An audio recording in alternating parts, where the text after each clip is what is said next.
Good evening. Welcome to Employment Law Today. I'm your host, Eric Sarver. I'm an employment law and business law attorney at the law office of Eric M. Sarver. And I have this show every Tuesday evening at 5 p.m. here on Talk Radio NYC, where I have guests and we talk about the issues impacting small and mid-sized business owners today, including issues around employee wellness, legal matters that come up, business, and so forth.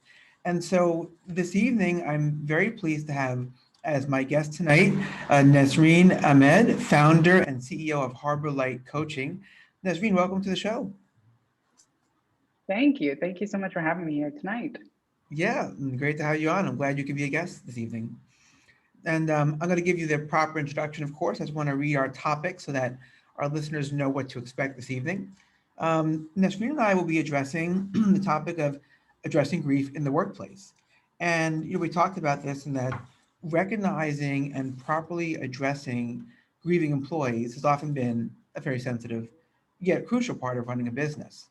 And so with the individual and collective grief that has been building up and following the COVID-19 pandemic, we ask questions like how can employers expand their awareness of their employees' mourning, and how can they have compassionate employment policies in place which allow workers the time and the space to heal while further helping the company to have healthier, more engaged workers. And so on this evening's episode, we're, as again, fortunate to have Ms. Nesreen Ahmed, MSPCC, CPQC, and CEO, founder of Harbor Light Coaching. uh, Nasreen is a business coach, specialist in grief and recovery, and we'll be discussing grief and loss after COVID, how it looks, and what approaches companies can take. And I know I've said a mouthful there. I want to say one more mouthful and then turn the floor over to some questions for you, Nasreen. I want to hear from you for sure. But I want to give you a proper introduction, as I mentioned. And so my guest tonight, folks, is Nesreen Ahmed, as I mentioned, Harbor Light Coaching. Nesreen specializes in grief, loss, and major change. She is committed to providing transformational coaching to clients around the world. Nasreen's coaching is focused on helping clients find peace after a loss, a divorce, or an illness, and she supports them in addressing their mindset, overcoming the hurdles of grief, and completing what's unfinished. Nasreen holds the professional certified coach credential from the International Coaching Federation, and she earned a Master's of Science degree in communication from Walden University. Recently, Nasreen became a certified positive intelligence coach and has just enrolled in her newest certification program, the Grief Educator Training Program with renowned grief expert David Kessler. So, really great stuff, Nasreen. Glad to have you tonight on the show. Thank you. Thanks again for having me. Sure thing. Yeah. So, one question I often ask my guests, especially guests with interesting topics and fields, is if you can tell our listeners a bit more about yourself and what inspired you to become a coach specializing in grief recovery. Mhm. Yeah, my story unfortunately starts with the loss of my sister. So Mhm. she passed away at the end of 2013, Mhm. and it was very sudden, very shocking, traumatic experience for me, as you can probably imagine. Sure. My whole world went upside down, and I at the time had no tools in terms of grief and loss to cope with what had happened. And so moved back to New York, and I used to work previously on Broadway and some Mhm. television and film production. So I worked kind of behind the scenes, doing wardrobe and costumes. And I started working again in that field after my sister passed away, and had always sort of felt like this was not the right field for me or my forever career, but didn't know what else to do at that point.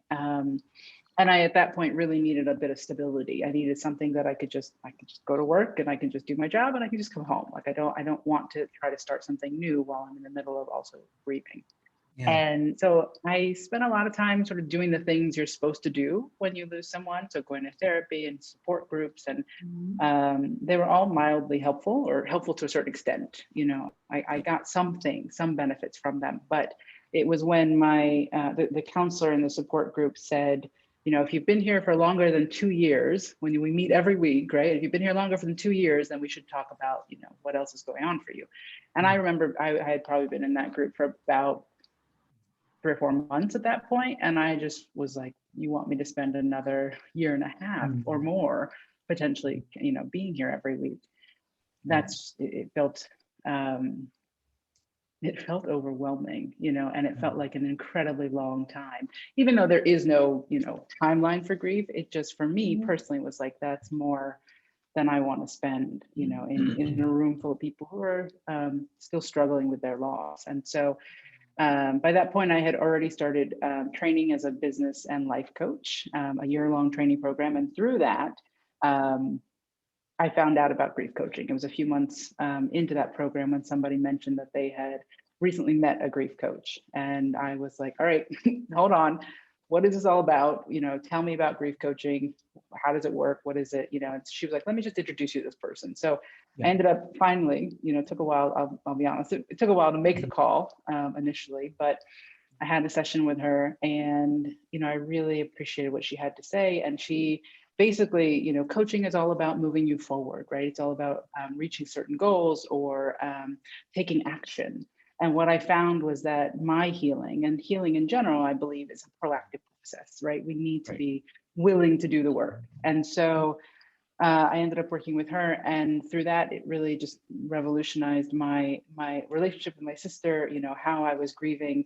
And I really got to feel like the things that I was holding on myself, the things that I was beating myself up about my relationship with my sister, and about how I treated her, or how I wasn't as responsive or as compassionate at times as I wish I had been, all of that seemed to melt away. And I really learned how to forgive myself, and really learned how to forgive her for not being exactly who I wanted to be, at all times. And so it was about really understanding that I'm human, she's human, and we had a human relationship, full of imperfections and ups and downs. And so that alone was huge. That alone, the fact that I could sort of quiet my mind and not, beat myself up, and not feel guilty, and not go over and over and over, the things that had happened. It was that alone was so big that I was like, okay, how do I do this? How do I get certified and trained?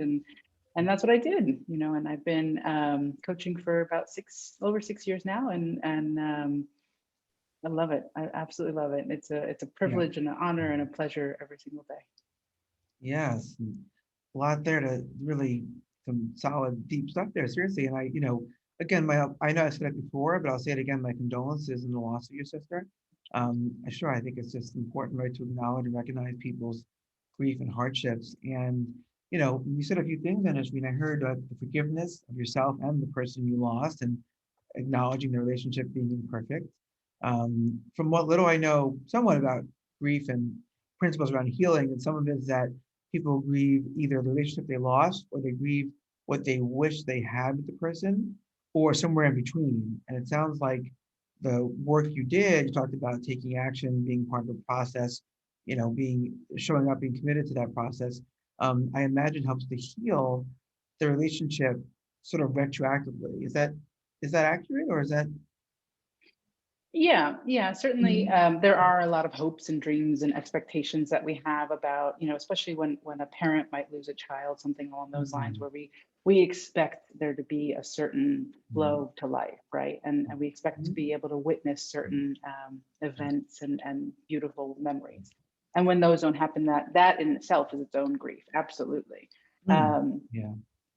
So, and the work that I do really, like I talked about, it's about completing what feels unfinished, right? So much that feels unresolved. And whether it is about, accepting that those, I won't see my child get married, or I won't, watch her drive a car for the first time, something like that. Or for me with my sister, where we won't be able to have a conversation, to resolve some of the things that we had gone through, or some of the, things that were still lingering in our relationship. So it's very complex, for sure. And I think in my world, grief has sort of two main aspects. It's just the missing of your person, right? The deep longing, the heartache that you won't get to experience all these things with them in the future.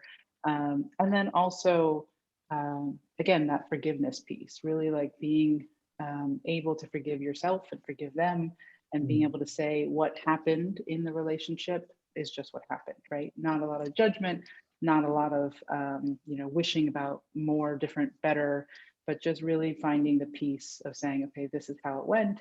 Again, we're both human, and I can really work to forgive myself and forgive them.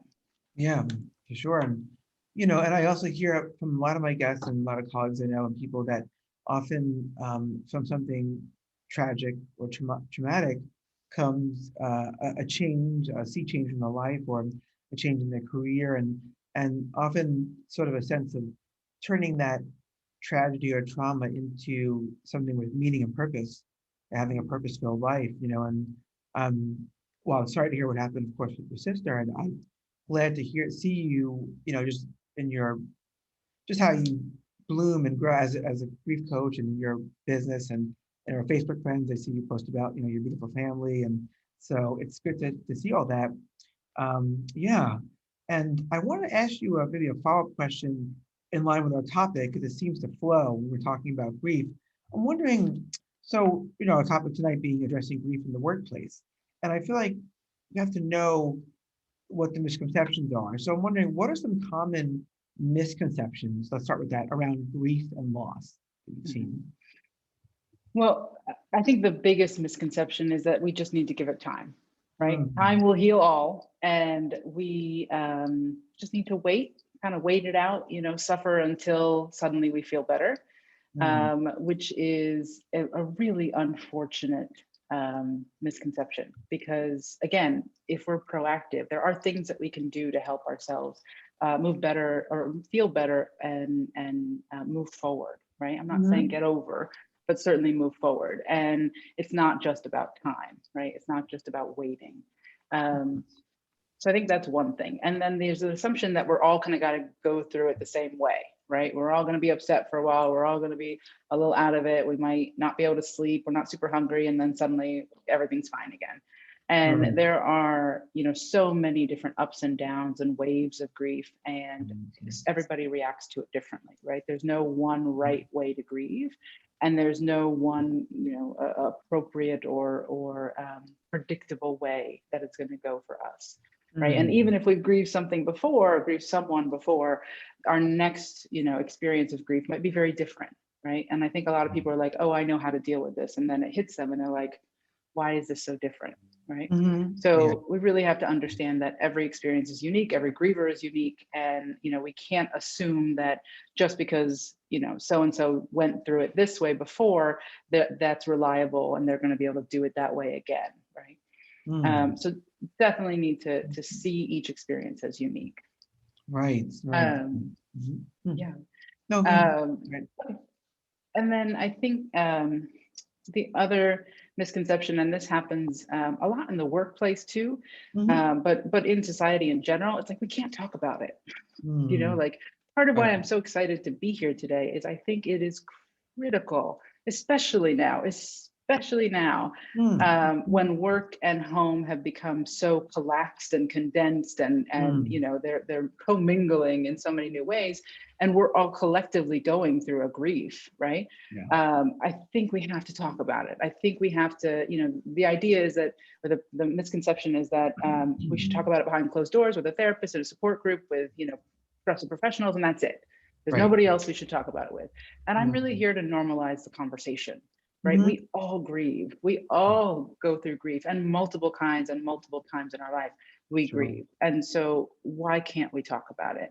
Right? And why can't we talk about it in settings like this where, we have to think about it and we have to consider it when we're talking about our employees, when we're talking about our business health and our business well-being, right? We have to take these things into consideration. So I think it's really important that business owners really start to be open to talking about it more and understanding, educating themselves so that they can understand and better support their employees.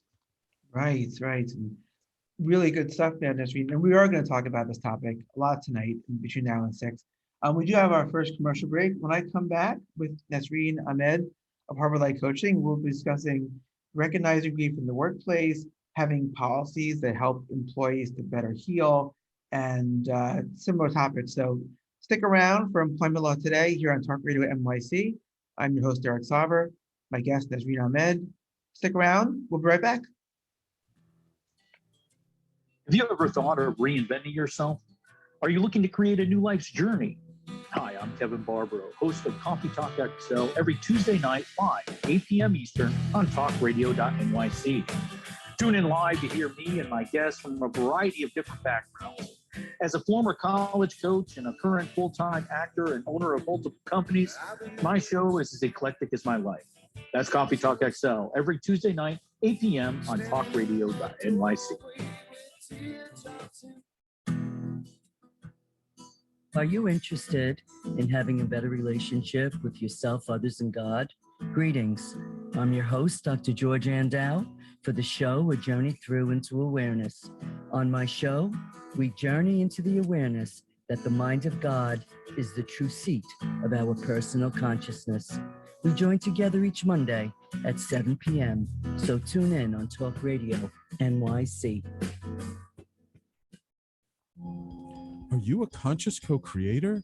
Are you on a quest to raise your vibration and your consciousness? I'm Sam Leibowitz, your conscious consultant. And on my show, The Conscious Consultant Hour, Awakening Humanity, we will touch upon all these topics and more. Listen live at our new time on Thursdays at 12 noon Eastern Time. That's The Conscious Consultant Hour, Awakening Humanity, Thursdays, 12 noon on talkradio.nyc.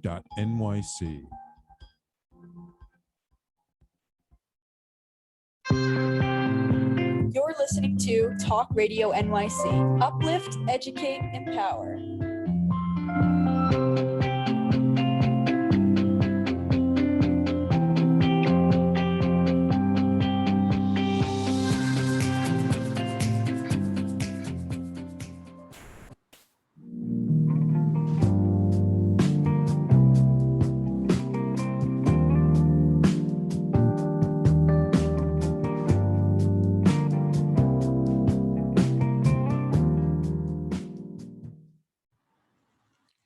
Welcome back to Employment Law Today. I'm your host, Eric Sarver, business law and employment law attorney, here with my guest tonight, Nesreen Ahmed, founder and CEO of Harbor Light Coaching, specializing in business coaching, grief and loss and recovery. Really great topic for tonight. And, before I get to the next question, Nesreen, I wanted to recap something you said before the break I think was so important. These three common misconceptions about grief, because I feel like if people have this in society, they will take it into their workplace. And so employees might feel isolated and alienated when their employer thinks, oh, I better give, Mark or Joan just time to heal. So I'm going to leave them alone. Or maybe they think, oh, in 3 months, 6 months, they'll be over, quote unquote, over this in quotes, or, time heals all wounds, as you said, or just the misconceptions that, if John from accounting lost his father to COVID a year ago, then Timothy in financial services who lost his dad, and his dad was older, therefore it should be a similar process, whereas it's very different in each situation. And finally, the idea that, that we don't talk about in grief. I think often people don't know what to say and they're uncertain, uncomfortable, or they don't want to face the reality of grief and loss, so they just don't talk. And I know that it can often lead the person grieving to feel like they're not seen or that their pain isn't recognized, which could be a challenge to healing. So I think it's so important to get those misconceptions, up front and talked about. And it kind of leads me to this question about the pandemic and wondering, how is it, in your mind, in your experience, how has the COVID-19 pandemic impacted the way in which unresolved grief might show up in employees? And has it made it harder or easier for employers to recognize grief in their employees? Mm-hmm. Mm-hmm. I would say it's much harder to recognize grief now because, first of all, we're not all in the same room, right? We're not all in the same building. We're not all in the same office anymore. And so it can be much easier for somebody to sort of fly under the radar a little bit, right? Or for all of us to be a little less conscious of the people because we're not around them as much or we're not in front of them face to face. So I think in some ways it can be a lot harder. And also, every single person has been impacted by COVID in some way or another. And most of us in a more negative way, or in the sense that we've got way more on our plates, way more, juggling of work and life and the kids and homeschool and trying to be on calls ourselves. And suddenly the cat's in the screen. And so, it gets really overwhelming really fast.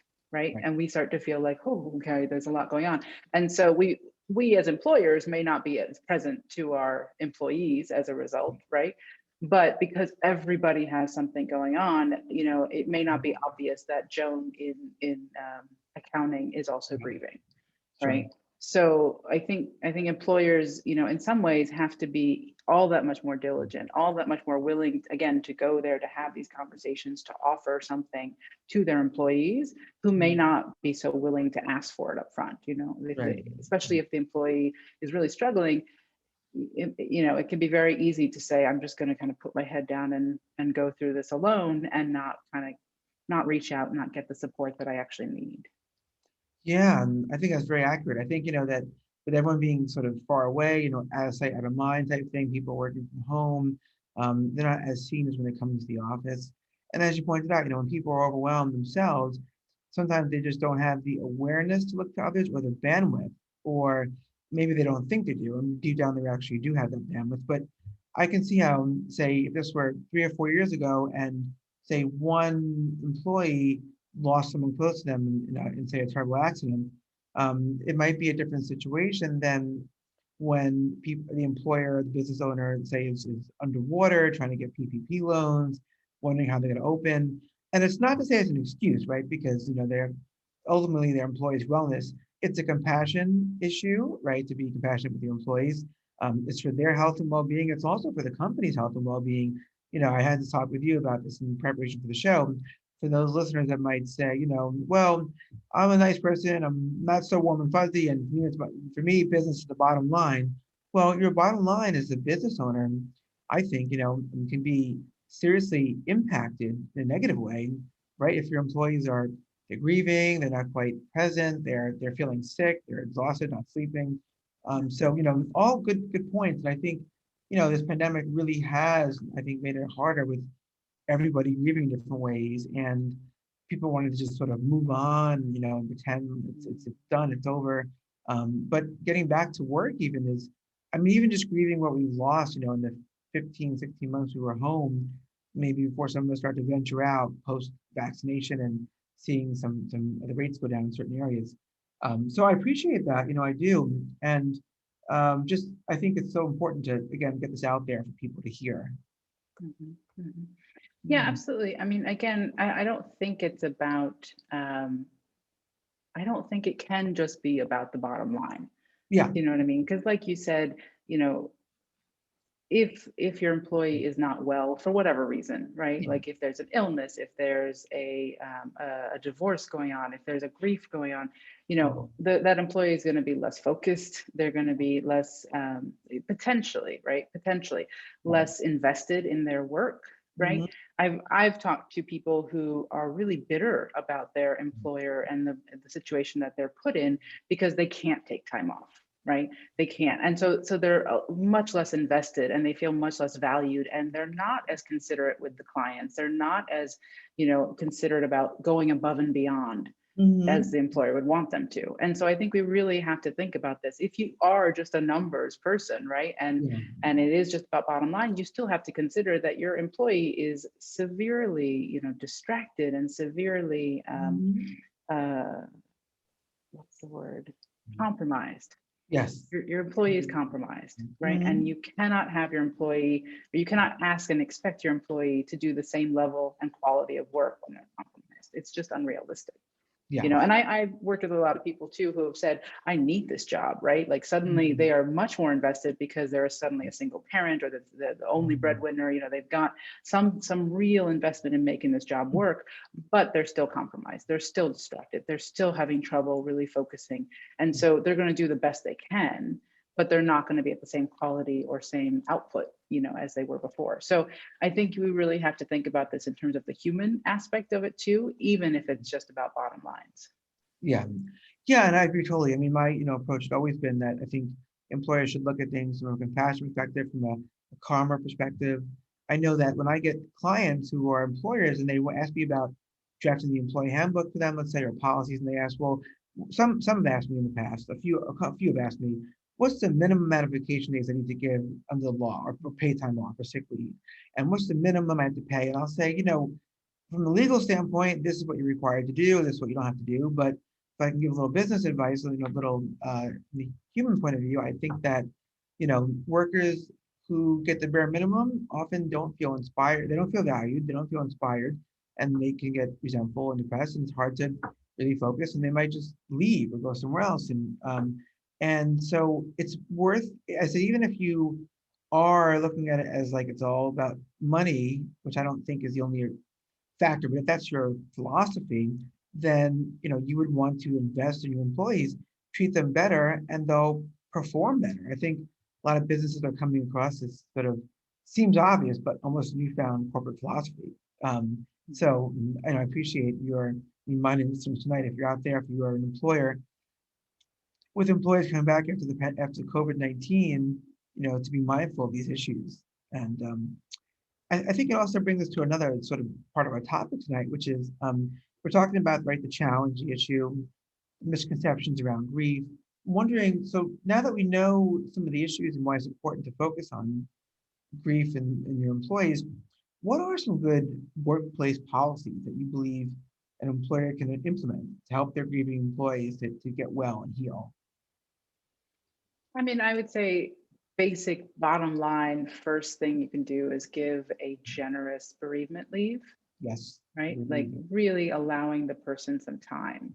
Very often it, like I said, some people really want to work, whether it's because they need that or whether it's because work distracts them, right? Work is their one thing that they could just go to and not think so much, right? Right. But giving the option or the opportunity for people to have a generous bereavement leave, I think is key. And I think it when needed can make a huge difference in what you're saying, which is the employee suddenly feels like, oh, my employer actually cares, right? They're what a generous gift during a time where I feel so low, or I feel so chaotic, or I feel so, unable to function properly, right? Here's an opportunity for me to take a little time off and try to kind of get back to some kind of level ground so that I can return to work. So I think I would say that would be the first, and most important. I know I offer, but I know plenty of other organizations that offer like sensitivity trainings. So whether that's just for your HR team, or at least just for your HR team, but ideally you're going to be giving some kind of training or some kind of presentation to the entire company, right? And really helping them understand what are the best practices, what are these misconceptions, what can we do as an organization to support any one person or multiple people who have gone through grief.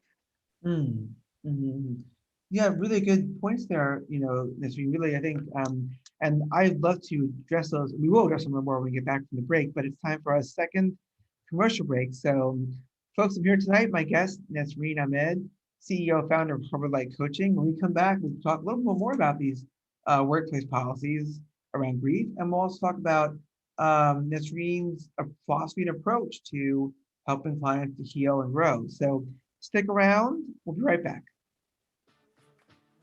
Do you feel uninformed about menopause and how it impacts on your life?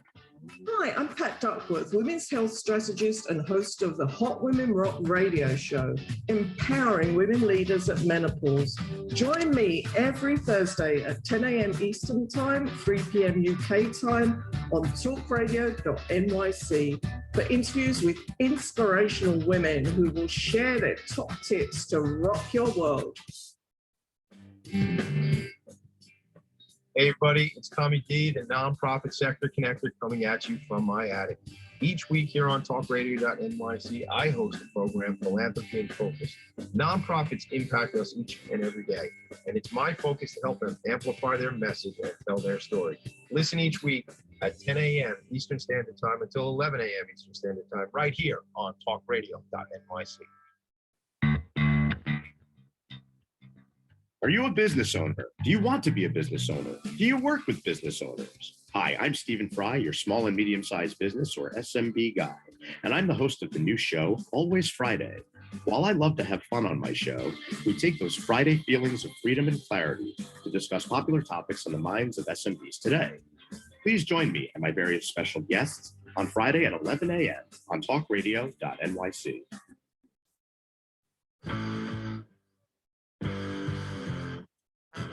Do you run or are ready to open your own business? Hi, I'm Jeremiah Fox. I've been operating and opening small business for the last 25 years, and I'm the host of the new show, The Entrepreneurial Web.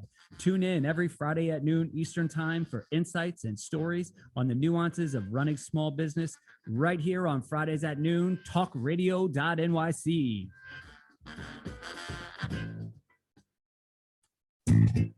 You're listening to Talk Radio NYC at www.talkradio.nyc, now broadcasting 24 hours a day.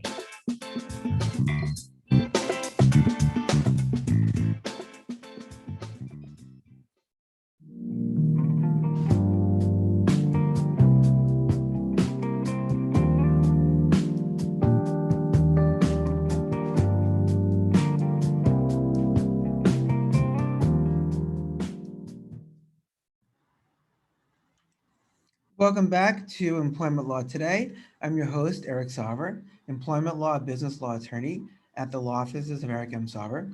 Here tonight with my guest, Nesreen Ahmed of Harvard Life Coaching, business coach, grief coach, and we're talking about addressing grief in the workplace, particularly in light of COVID-19. So a couple of things that you said, Nesreen, before the break, if I can just give my thoughts on there, in terms of like the policies that employers can have in place. I tend to agree that I think, like the bereavement policy can be key, and different states vary. So if you have employers in multi-state, say, offices, operations, some do require a certain bereavement period be allowed, 3 days, 5 days. Other states are silent on the issue. Others say it really depends upon what you choose as an employer. And then once you choose those policies, you have to abide by them. But it's interesting because they can fall under PTO and more generalized paid time off. It can be its own separate policy, but this is one of those issues, I think, where it's similar to the clients I had once who asked me, what's the minimum amount of vacation time, sick time, and I sort of encouraged her, I encouraged her to expand that because really happier, healthy employees make your world better, and you just feel better being a better person. So I think it's also important that employers can work with the person to design that leave. They can consider maybe what the person's doctor says, or a counselor, or a therapist. It could be a multifaceted plan. I know that a lot of companies have employee assistance programs for employees who are struggling with mental health issues or addiction, substance abuse, employees with issues around depression or anxiety. And so I think it's really important to have those policies in place. And I think, employers might look to their state for the minimum, but thinking about the maximum perhaps be so important. And I know you mentioned earlier, it's hard to know the timeline on grief. So it becomes a tricky issue. Well, how much leave is enough? Is 2 weeks enough for Barry, who's itching to get back to work, but not for Susan, who wants more time? So I think it really is important to individualize it, as for your earlier point about grief being a very individualized, personalized experience. Wondering, do you counsel employers about, or encourage them, business owners, to implement bereavement policies, or is that something you work more with employees on negotiating for themselves? Or Mostly it's the latter. So it's mostly been about advocating or asking my clients, pushing my clients, encouraging them to advocate for themselves because they don't have good bereavement leave. So what you're talking about in terms of like 2 weeks, even if more, if possible, I'm like, wow, that would be a dream for a lot of people I know. And I think there's so many people that really appreciate having a little extra time, right? Because 2 weeks is maybe not even enough to have the funeral and service, you know what I mean? Like depending on COVID, depending on all that's been going on, everything has been so prolonged and extended that people are finding that the actual bereavement or the actual starting of grief, is even delayed in some ways. I have a friend in particular who lost her father, and she wasn't even able to go down to see her family, for months because of COVID and the lockdown, and so she lost her father, and then that was it for about 6 months until she could actually go down there, Right. So it really like 2 weeks, when you think about the experience that people are having is really like, a drop in the bucket. And 3 days is an insult as far as I'm concerned. Agreed. You know, and so I love what you're saying about personalizing it and allowing it to be an individual choice and a conversation between you and the employee. So, you know, I honestly encourage people to take or to offer a month, right, to any employee, depending on their situation, depending on their choice. They might take the full month, they may not, right? And how can we work that out? What are the you know, considerations that need to be put in place? Can they work from home, right? Can they do some work, but maybe not to the same extent that they would be if they're working full time, you know? So what is it that we can work out as, you know, employer, employee, and come to a kind of a happy medium, right? You may not be fully satisfied, your employee may not be fully satisfied, but at least you've come to an agreement where you both feel like you're getting something, right? And isn't that the ideal? Absolutely, Nesreen. I think that's so true. And I think that employers may fear they don't have the quote unquote time to spare, but in reality, as we talked about earlier, if the person's coming back and they're grieving and they're still traumatized and not in a space to work, then they're not really going to produce for you anyway. And the cost and expense of training someone else, again, this is for those listening tonight that might be thinking, well, that might cost me too much for my employee. Think of what it costs not to have those policies in place. And really, you can do it. I mean, I shouldn't say, I guess that's also individualized based on the employer's staff, how many people they have, but you can, there are temps you can hire to fill in for somebody. You know, when somebody gets sick with a serious condition, some companies of a certain size, they're required in the FMLA to give unpaid leave and protect the job when the person gets back, 12 weeks, right? So it's possible to do. It's just, I think, question of knowing what your employees need and working with them individually. I think that 3 days, when I see states that have that as a policy, or certain cities that the employer must give that, I think to me, it sort of reflects the perhaps lack of understanding about how long the process is, and the perhaps desire to sort of tie it into a box, you sort of just cry for 3 days or mourn, and then you kind of come out of the ashes, healed and ready to move on. And as I think you mentioned, grief is not linear; it comes in waves and such. So I think that's really good, place to start. You also talked about earlier just the let's see, you mentioned sensitivity trainings. I think that's beautiful, because that's something where you can actually encourage perhaps somebody to maybe heal even more quickly, or even just in a better way, because people are actually talking to them. People are not sort of just giving them pats on the back and platitudes that actually can make the situation worse. I think we've all known someone or been there where we were grieving, and someone we know was grieving and somebody said the wrong thing, maybe not knowing what to say, or just, and in hindsight, you look back and you say, well, that was pretty insensitive of the person, yeah. Unfortunately, there's so many cliches that come along with grief, and 90% of them, if not all of them, are insulting or can damage a relationship if said in the wrong way, said at the wrong time to the wrong person, right? So things like, oh well, just be grateful that you had that much time with him, or thank goodness he didn't suffer, or at least he's not suffering anymore, he's in a better place. Right. What does that mean? Right. What does that mean to me and my broken heart today? Nothing. Right. How does that help me today in my broken? No, like what you're doing is basically saying, don't feel bad. I'm not going to give you the space, to feel safe, to feel heard, to feel seen. And this conversation basically is over, and potentially the relationship is over too, right? Yeah. And people, of course, don't intend for that, but they don't, like you said, they don't know what else to say. They don't know how to handle this specific situation with this specific person, and they may not know how to handle grief, period, right? They may not be very emotionally open to grief, to their own mortality, right? There's a lot of things that people get triggered by when it comes to grief. And so that really impacts their ability to be with somebody who's gone through a loss, right? So I think we have to be a bit sensitive and understanding, patient, as the griever with the people around us, and understand that might be their own limitations. However, if we can have across the board an understanding of what not to say, right, of things that might, or things that you can say or you can offer as a source of comfort, right, to not be judgmental, to not jump to conclusions, to not assume this person can compartmentalize.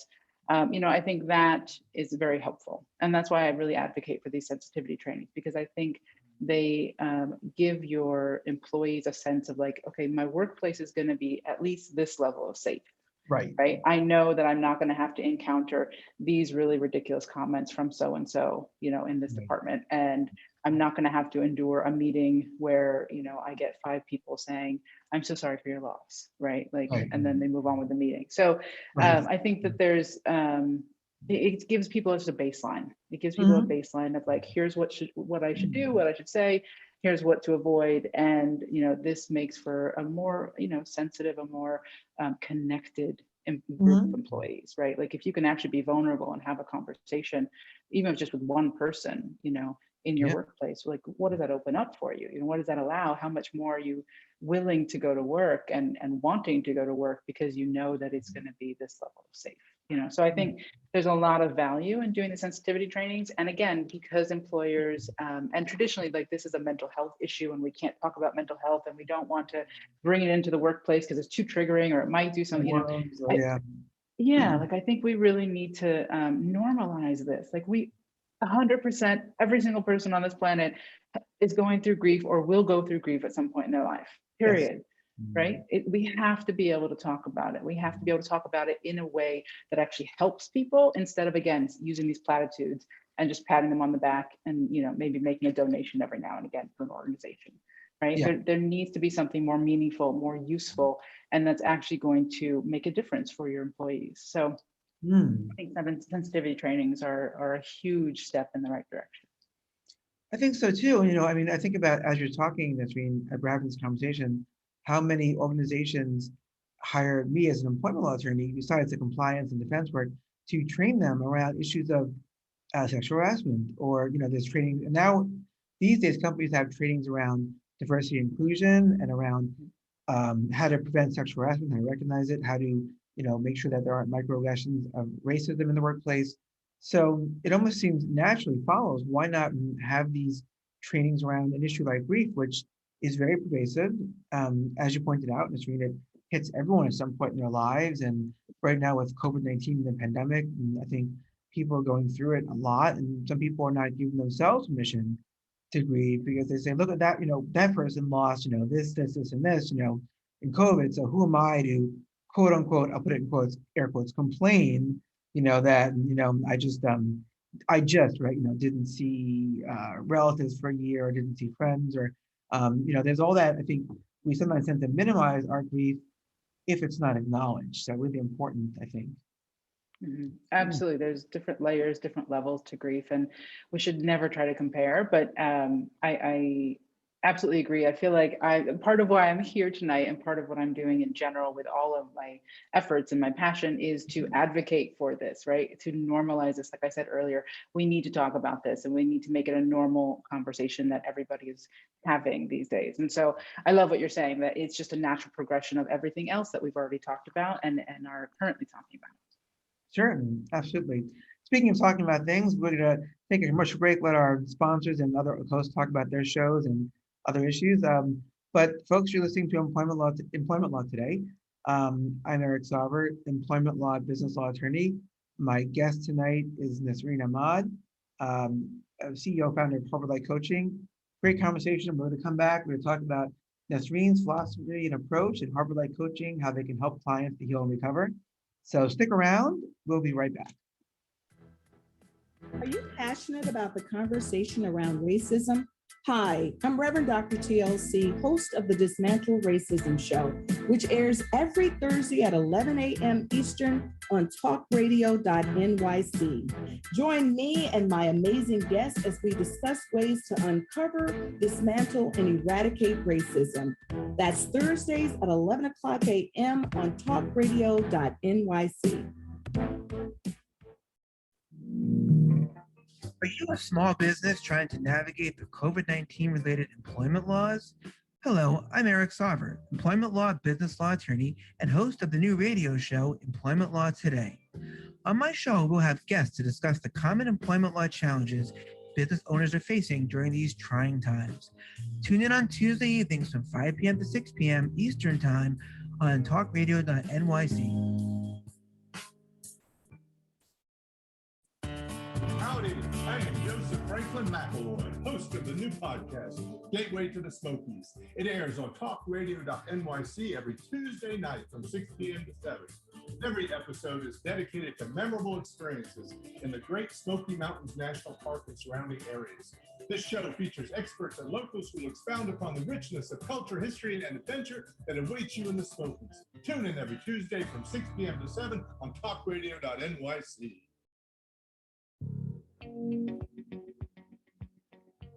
Do you love or are you intrigued about New York City and its neighborhoods? I'm Jeff Goodman, host of Rediscovering New York, a weekly show that showcases New York's history and its extraordinary neighborhoods. Every Tuesday live at 7 p.m., we focus on a particular neighborhood and explore its history, its vibe, its feel, and its energy. Tune in live every Tuesday at 7 p.m. on talkradio.nyc. You're listening to Talk Radio NYC at www.talkradio.nyc. Now broadcasting 24 hours a day.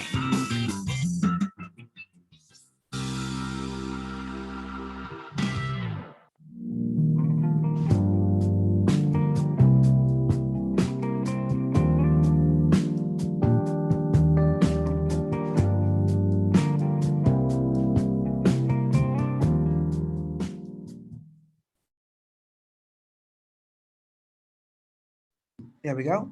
Welcome back to Employment Law Today. I'm your host, Eric Sarver. Speaking tonight with my guest on Employment Law Today, Nesreen Ahmed, founder and CEO of Harbor Light Coaching. And as we're talking about today, the issue of grief and addressing grief in the workplace. Nesreen, really, so far, I must say, some really great insights and not surprisingly, insights from you and information and just your observations are really on point. I thank you for what you shared so far, with our audience tonight. Thank you. Like I said, I'm really passionate about this and I love talking about it every chance I get. So I really, really appreciate the opportunity. Sure. That's my feeling about employment law. I can talk about it endlessly. I love it. It's great. And I have to remind myself not all my clients care about it as much as I do. So I try to, but this is a great topic. And what I want to do is I want to ask you about, your, and we've heard some of this already, but your unique perhaps philosophy or approach, like what that you and Harbor Light Coaching might do to help your clients, whether they're employers, employees, to heal and recover and grow as we emerge from this pandemic. Like, what kind of approach do you take? I really believe that if you're grieving right now and you wake up every day, that means you're a superhero. You have superhuman strength, my friends, period. Right? We don't give ourselves credit. We are so busy beating ourselves up, again, worrying about all the things we didn't do, we didn't say, how could we be this way? We're so busy trying to take care of our kids, taking care of our clients and the work that we have to do. We forget that we should give ourselves a lot of grace and a lot of space. Yes. And, really understand that it requires superhuman strength just to get up out of bed. Right. And if you do that most days, not every day, but most days, you're doing great, Right. So I really, hold my clients as superheroes. They are whole, they are complete, they are absolutely capable of handling all that they're going through, and I know it's heavy. I absolutely understand and appreciate, how heavy it is, but it doesn't mean that they can't walk with it. It doesn't mean that they cannot deal with it. And so that's really my approach. And that's how I hold all of my clients. That's really what I want to instill in them as much as possible, because I think very often, especially when we're in grief, we tend to feel so low that we forget that we can stand up. We forget to, we kind of feel like we're on our knees and we're forgetting to put our cape on and actually start, getting up off our knees. And so really my intention is to help them see how strong they are and how capable they are. And, even if they don't want to be strong and don't want to be capable, just being able to get up out of bed, that's a great start. Wow, that's really, that's very, I think, moving and true. I mean, you think about it, if somebody had, like, let's say, a catastrophic physical event, like a massive heart attack, or a very severe stage of cancer, if they were going through all that rigorous treatment and surgery, if they could just get up and, just take a shower and get through part of their day, right? That's heroic, and it's brave, it's courage, in the face of, hardship. And I think we often don't give ourselves that same grace when the wound is emotional, spiritual, psychological, and mental, and not that's something you can see, in a cast on your arm or in a big scar where the surgery was. So that's an interesting approach to take with your, with your clients. And yeah, I think that's really great, to just share that with, all of us. Are there other approaches that you find really work with when you work with clients on issues of grief? Well, I always say, like I said, healing is proactive. And so you have to show up and do the work, right? So as a coach from week to week, there are things that I'm going to give you to do, right? There's going to be some reading involved. There's some writing involved. There's some things, some practices that you're actually doing from week to week, from when we meet, from session to session. So you have to be willing to show up and do the work, right? I'm not a traditional talk therapist. I'm not a counselor in that regard, where we're going to do a lot of talking and that's it, right? You're going to be doing a lot of learning. You're going to be doing a lot of processing, and it is deep work. And I say that it is simple, but it's not easy. Sure. Right. And so you really have to be willing to show up and do it. You really have to be, and allow me to push you when necessary, right? I'm your coach. That's my job. And so with a lot of love, I'm also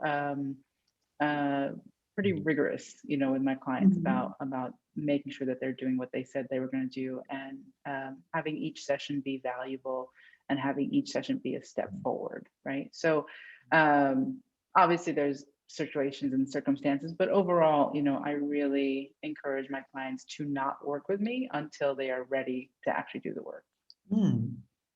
Sounds fair enough. You want to make sure they're actually getting the benefit of your assistance and doing their part, in this heavy lifting that I'm sure they didn't ask. I know they didn't ask for, but they're now called upon to do.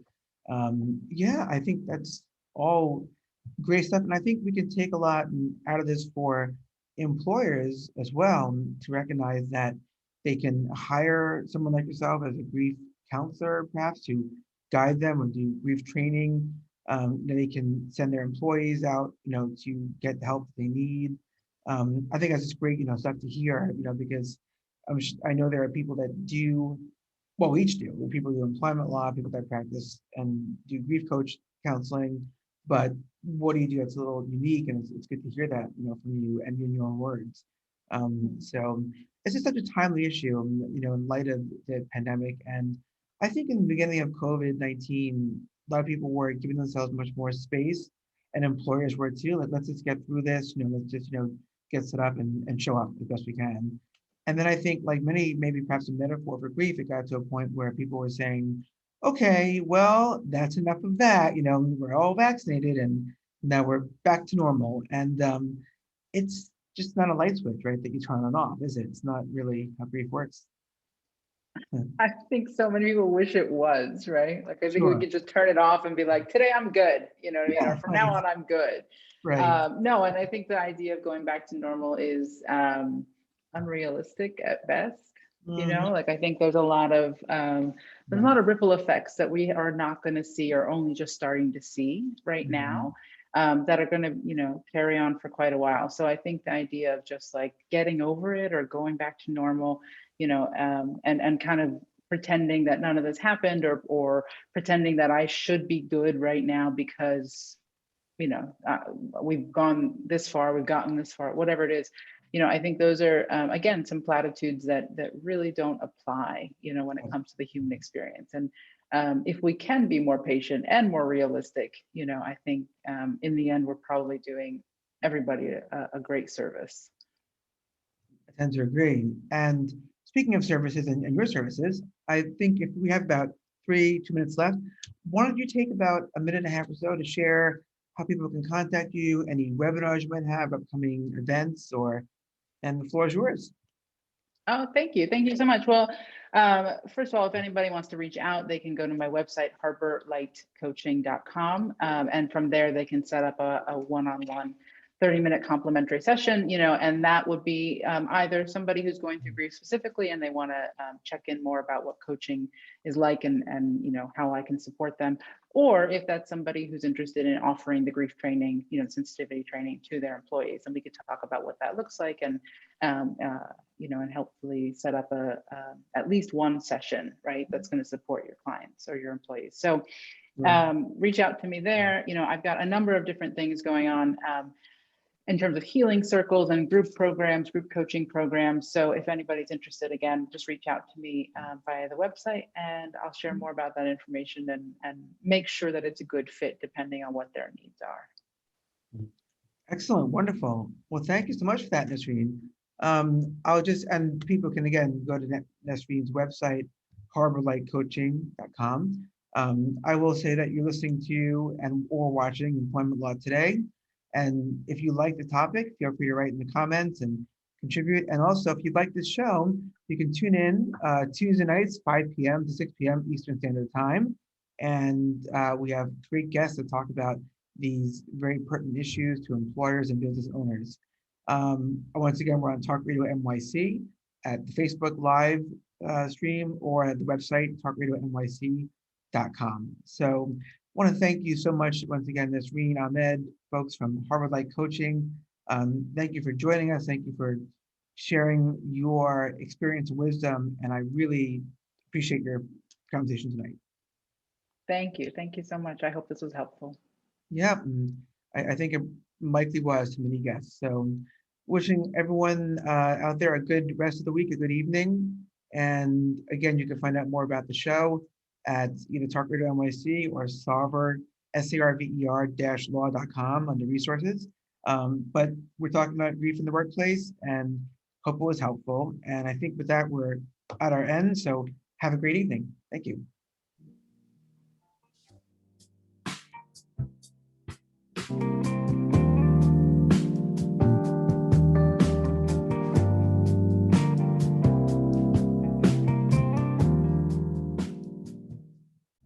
You're listening to